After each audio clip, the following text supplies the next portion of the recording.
This is exactly what I would do at every stage of losing all of my belly fat. And there are 3 stages, and this is the step-by-step, no bullshit way. But I'm gonna be honest with you. Most people fail because they make a crucial mistake at each stage without even knowing it.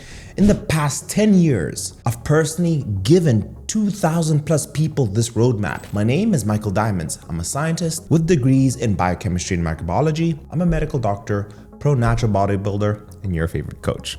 Let's not waste time and dive straight in. By the way, if you're over 40 years old, keep watching because I'm gonna share with you the most crucial component that you're definitely missing. The best way I can describe losing all of your belly fat is a Formula One analogy. You guys know that I love supercars, I love Formula One, and you guys will forever have the roadmap of losing all of your belly fat, and I'm gonna show you how to avoid making mistakes. Now, losing all of your belly fat from 30% all the way to 10%, we're going to describe as the racetrack. In a Formula One racetrack, there are always 3 sectors. Sector 1, we're going to describe as stage 1 of losing your belly fat. This is everyone who's at 30% body fat and above.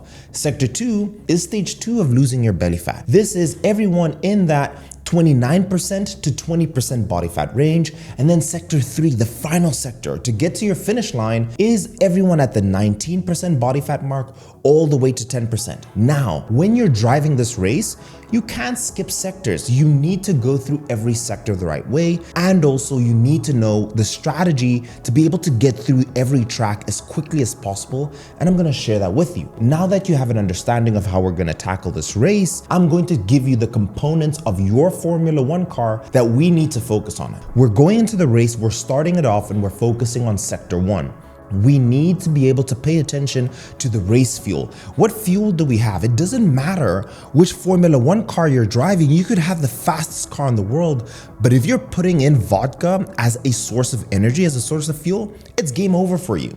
Now that being said, you're gonna ask me, Dr. Mike, okay, I know you're gonna say caloric deficit. I know you're gonna say you need to eat healthy, but I'm not gonna do that. I'm gonna give you the easiest way to figure out the best race fuel that you need and the mistakes that people commonly follow. The first thing I see people do all the time, they give themselves too little race fuel. And if you have little race fuel in the beginning, you're never going to make it to the finish line. So this is what I want you to do. I want you to go to my website, and I'm putting the first link in the description to figure out how much race fuel you need, which is the calories and your macros, protein, carbs, and fats. And this is all for free. I created this just for you guys. And I want you to put in all of your data, your age, your weight, your height. It's going to ask you that you should lose 20% of your body weight, right? In terms of calories, you're gonna be in a 20% calorie deficit. You want to have 1 gram of protein per pound of body weight. And I want you to use the toggle and set it to eating a minimum within the range of 50 to 55 grams of fat, and voila. Now you know which exact race fuel you should be using. Now you're seeing the calories on the screen. The biggest mistake I see so many people make is they're like, wow, that's too much food. But the problem is, and that I see with many people, is that when you go through sector 2 and 3, you usually run out of fuel and you always get stuck in that 20%, 15%, and never get to that 12 to 10% body fat mark. And the main mistake that people make in sector 1 is that they cut their calories too quickly. You need to have enough fuel from the beginning of your race all the way to the end. So the macros and calories you just calculated is exactly the ones that you need to follow. But bigger picture, most of you can get away with a bare minimum of at least eating your calories, and in final, at least eating your grams of protein. The second component, after we've figured out the race fuel, you're gonna be shocked by this, but that people make a mistake. In sector 1, sector 2, and sector 3 is gonna be the pit stop. Think of it this way. Let's imagine you took your Formula One car and you kept on skipping having to go to the pit stop. As time progresses, your car is gonna degrade, your car isn't going to go as fast as it can, and it's just not gonna function properly. And the way I see going into a pit stop and spending enough time in the pit stop is your sleep. I promise you guys, most of the clients I've worked with, the 2,000 that I've worked with and allowed them to see their abs, it's sleep. It's usually where all the problems lay. I'll tell you why. Number 1, when you're sleeping less, you're producing less testosterone. Research has shown that sleeping less can result in a 30% decrease in testosterone. It also shows that if you think about it, when you're sleeping less, you're not feeling as good. You're not as happy as you can be. So you're also burning less calories. You're moving less. You're tired. You just want to lay down. And the same applies to the cravings that you'll usually have. All the issues that you're finding, the challenges that you're facing in your fat loss journey in this race is that you're not spending enough time in a pit stop. With many of my clients in Sector 1, let's say when they join my program, we can get away in Sector 1 with at least 6 hours. But this is only good enough for stage number 1. We need to change the game up in stage 2, but this is really when you want to put in all your focus. And I know this doesn't sound sexy, but I promise you, if fat loss has been a challenge for you your entire life, you need to spend time in the pit stop. And this is how you do it. To get the perfect sleeping routine doesn't actually start at night. It actually starts in the morning. So the first thing you should do when you wake up is get direct sunlight. Why? This actually resets your body's internal clock. So think of it as you literally press the button and you're now resetting the clock for your body to feel sleepy at night. And the way your brain knows this is by when sunlight hits your eyeballs. And you will see in 16 hours from the moment you get sunlight, you'll start feeling sleepy. And even for those who say, Dr. Mike, I'm sleeping very late and I end up waking up very late, there's gonna be 1 or 2 days you just need to suck it up and be a big boy and just wake up early. You're gonna be tired through the day, but it will allow you to finally correct your sleeping pattern. So get direct sunlight. The second thing I want you to do is 10 hours before you go to bed, you wanna stop drinking caffeine. The reason for that is caffeine has a half-life of 6 hours, which just means in 6 hours, half of this coffee is still gonna be in your bloodstream. So for example, let's say you have an innocent cup of coffee at 2 p.m. In 6 hours from 2 p.m., which is going to be 8 p.m., half of that coffee is still in your bloodstream. So you will notice that it's so much harder to fall asleep. And you might just be doing this so long, it's just become habitual. My primary advice is 10 hours at bare minimum should be the final caffeine intake. So that's 12 o'clock for me, 11:59, no bueno, no more caffeine for me, brother. That's it. So caffeine 10 hours before. 3 hours before, we want to stop eating food. Once you've chewed food, it doesn't mean you're done digesting. Your stomach and your intestines are still putting in work. And you may notice this is exactly why it's so hard for you to fall asleep, because your whole alimentary canal is still putting in work. So 3 hours before bed, no more food. 2 hours before bed, we want to stop sipping liquids. In this case, not caffeine, but 2 hours before bed, we want to stop doing this. If you're super thirsty, just take a sip. And then 1 hour before bed, you want to cancel out all blue light. Remember when I was saying that you want to reset your circadian rhythm by seeing the light? Did you know that the screens from our devices actually produce the same light it does the sun? So in modern day and age, we spend a lot of time looking at screens, but to our brain, it's registering the exact same blue light we get from the sun, so that's why you're not feeling sleepy. 1 hour before bed, at bare minimum, we need to reduce our exposure to screens. Now, let's say that's difficult for you. A lot of your work is online, like a lot of my busy professionals, a lot of my business athletes. I highly recommend that you wear blue light blocking glasses. And this thing in Sector 1 is so important to master because you need to get better at this skill in Sector 2 and in Sector 3 so you can easily get to 10% body fat. But that's the second component that we need to focus on.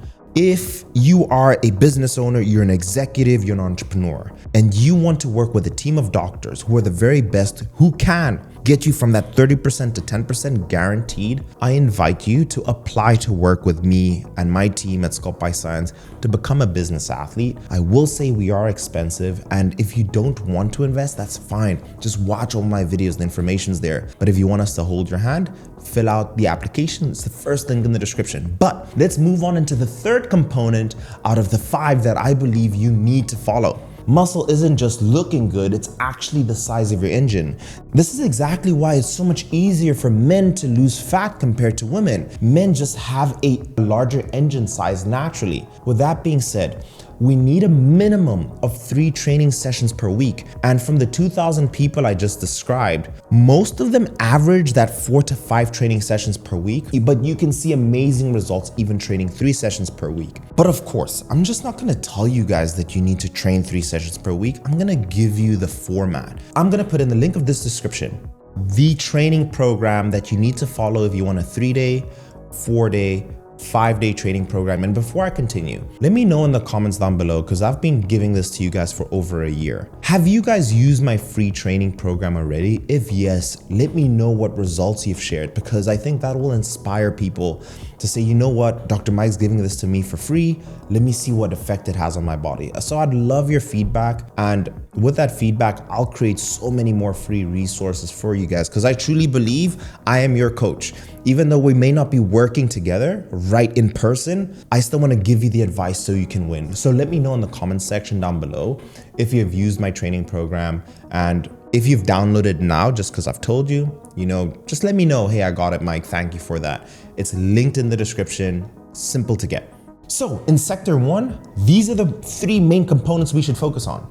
Race fuel, nutrition. We need to focus on the engine size, and we need to pit stop frequently, a minimum of 6 hours. But of course, in sector 2, we need to up those levels. Now, when we're talking about the aerodynamics and the tires, is going to be through cardio. You don't need to get on a treadmill. You just need to walk. And I get so many people saying, Dr. Mike, I am shocked at how much walking can make such a big difference. At bare minimum, I need 10,000 steps from you, and this is exactly what I do. And look at one of my clients, his name is Nicholas, and we did this experiment, and the only thing we changed in the 4 weeks between these 2 photos is we just made him walk 10,000 to 15,000 steps, belly fat gone. So you just need to do the same, but start at 10,000. That is going to be sector 1. The final component in stage 1 is going to be getting data back from race control, right? You need to see how fast your car is working, how well it's working. I do recommend everybody, if you're 18 all the way to 60, 70, and 80, but especially if you're over 40 years old,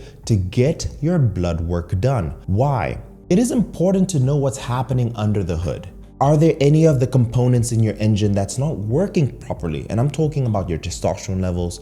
I'm talking about your thyroid. I'm talking about your HbA1c, which will detect your insulin sensitivity. Is your body really absorbing glucose well? And the same applies, like if you want to know if your car is walking well, you want to take it to a race control, and then for them to really plug it into the computer and see that all components are working. On the screen, I have created a list. Go to your primary care physician and say, hey, can I please get blood work for all of this? This is something we do at Sculpt by Science for all of our clients through something we call blood vision. Over 100 plus biomarkers that we do. Now you know what to do in sector 1 and what to get away with. Now you've gone from that 30+% and now you're between that 29 to 20% body fat. Now we need to get into sector 2 from 20% to 19%. And these are the things that you need to do. Now in sector 2, which is stage 2, we need to become a lot more precise when it comes to nutrition.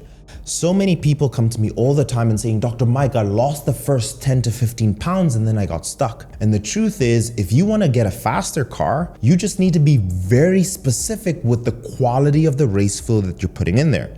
So remember how I showed you how to calculate your calories? In sector 1, I told you that you can get away with just really focusing on your calories. But in sector 2, you need to be super dialed in with your calories, your protein, your carbs, and your fats. You need to know each and every single component is dialed in. Sector 2, you want to be able to go from that 29% body fat mark at least to 19%. What you need to do here is we need to dial in our race fuel. We need to dial in the nutrition.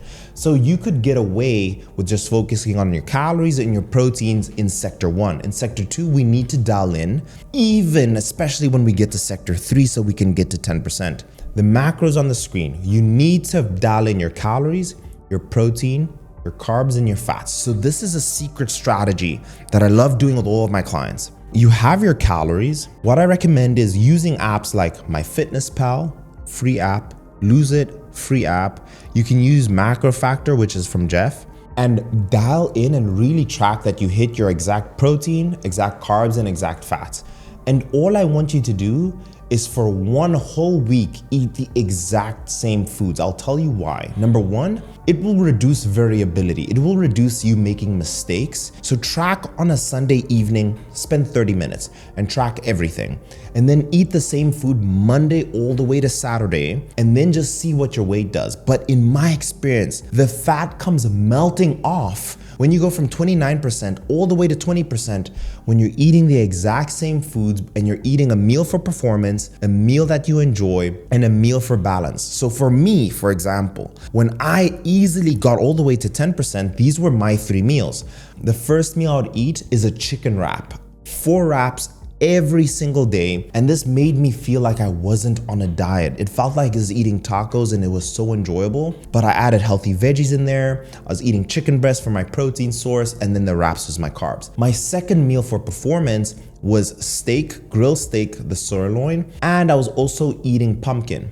Very similar to sweet potatoes, but that was my performance meal. And then my meal to enjoy for dinner, I would just have a pint of high protein ice cream. And for you guys, that's the Halo Top, that is the Yasso. And I would eat those 3 meals every day. I probably ate that way for 6 months and the fat came melting off. And the key here is I picked foods that I knew in my heart of hearts I could eat each and every single day. So you just need to do the same. You need to get a routine. But that being said, you can always remember this mnemonic so that you can build your own meal plan. It's called 2, 6, 8, 10 equals 50. I'm gonna tell you the protein version and the carb version, and you can build your own plan using this. So this is the protein version. 2 scoops of a whey protein equals 50 grams of protein. 6 ounces of a cooked chicken breast equals 50 grams of protein. 8 ounces of steak is going to give you 50 grams of protein. I'm talking sirloin, tenderloin, filet mignon, all the loins. 10 ounces of white fish, mahi, I'm talking cod, I'm talking tilapia maybe, not the best one, but mahi and cod are great. That gives you 50 grams of protein. Boom, you have all your protein sources now sorted. You just need to decide which ones you're gonna have. And you can have 2 protein shakes. You can have protein twice in your day and that will give you 100 grams, right? If you have 2 scoops for breakfast and then maybe 2 scoops as a snack, that's 100 grams already. And then let me give you that exact same version, but for carbohydrates.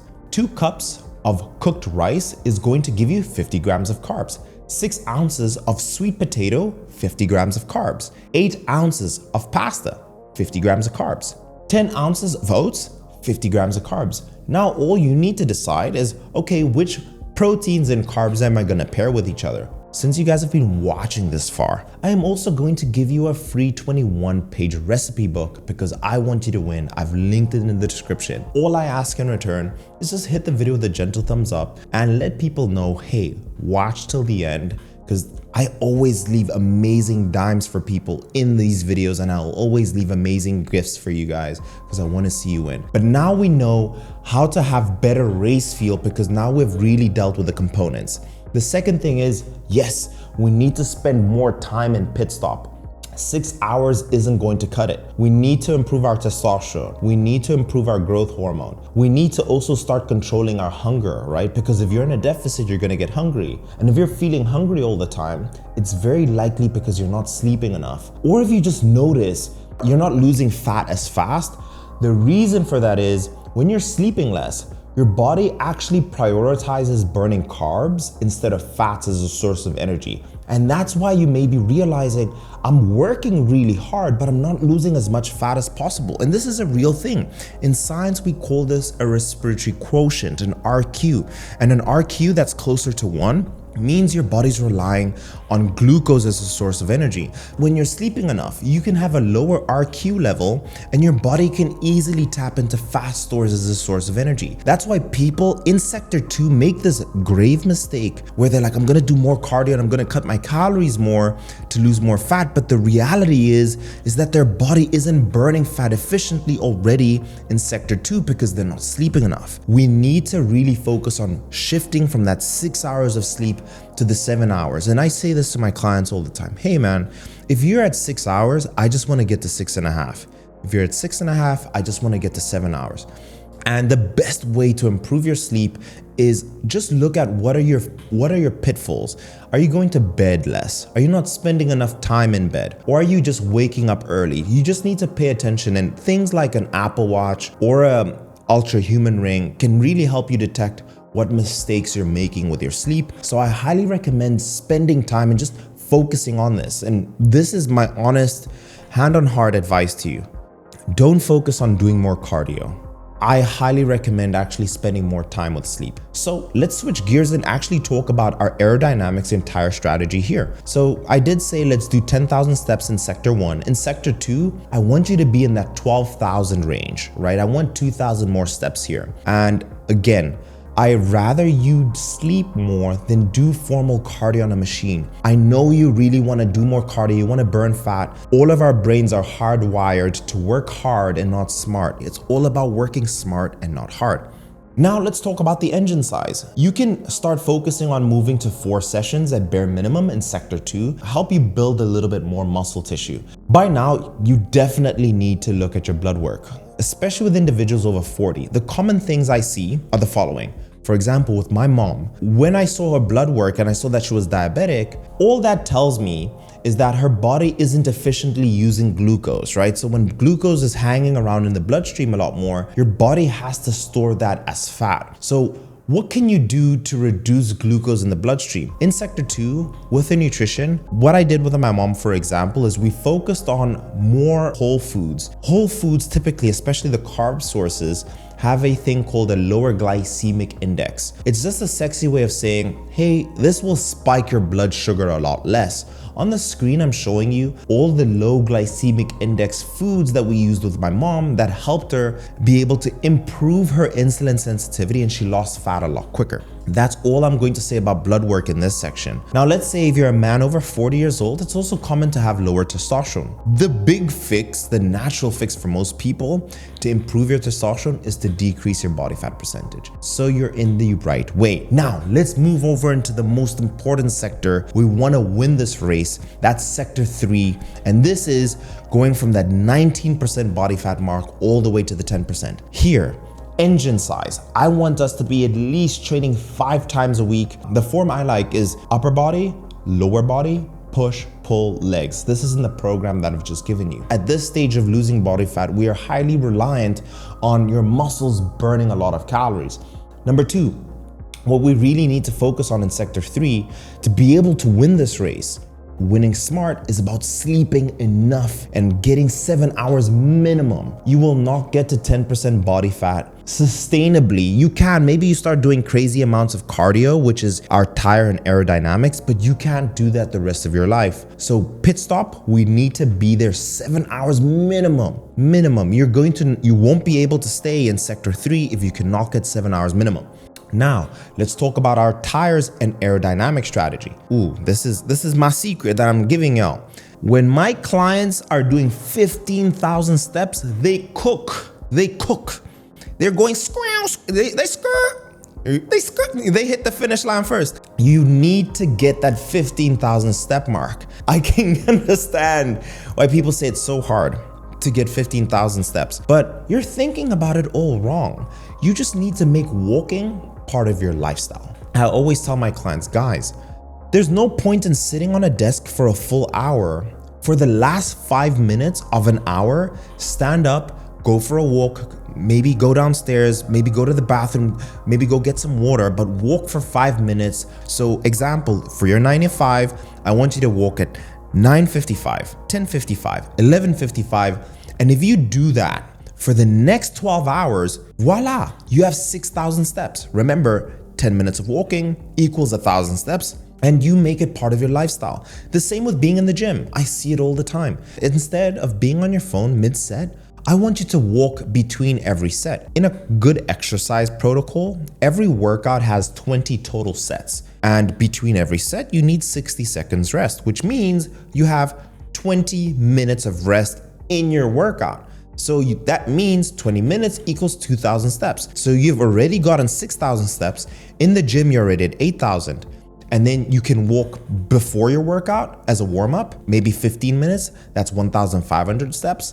And at the end of the workout to warm down, you can walk another 15 minutes, and that's another 1,500. In the gym alone, between walking between sets, pre-workout and post-workout walking, that's 5,000 steps. You get the point. You just need to bring it to the top of mind. And it's exactly, well, you guys see mine isn't looking so great. I have it on my watch to say, hey, Mike, you need to move more. And this is the stuff we work on with our clients, intelligent ways of just moving the body more. So I want you to be able to win this race and hit that 15,000 steps, hit that bad boy. I need you to do that.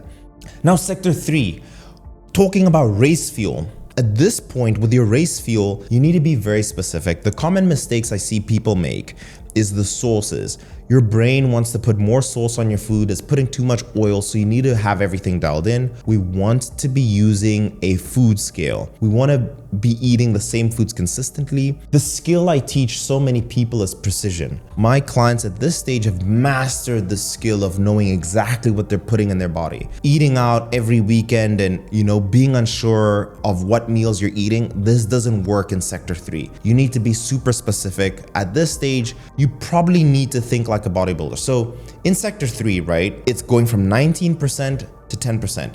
You could get away with making mistakes and you can get to 15%, maybe having a cheat meal weekly.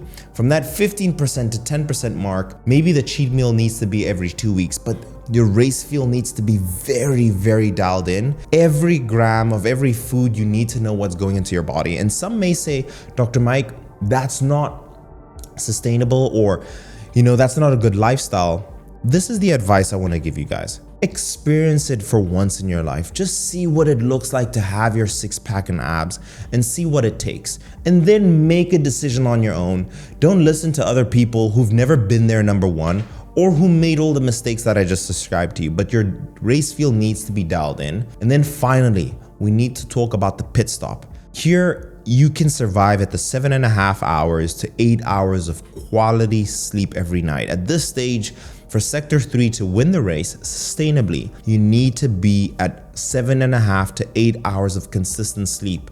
Why? When you don't do this, you're gonna be very hungry. It's gonna be so hard for you to focus at work. It's gonna be so hard for you to maintain your energy levels. You're going to have lower energy, all of these things, but your pit stop needs to be A1.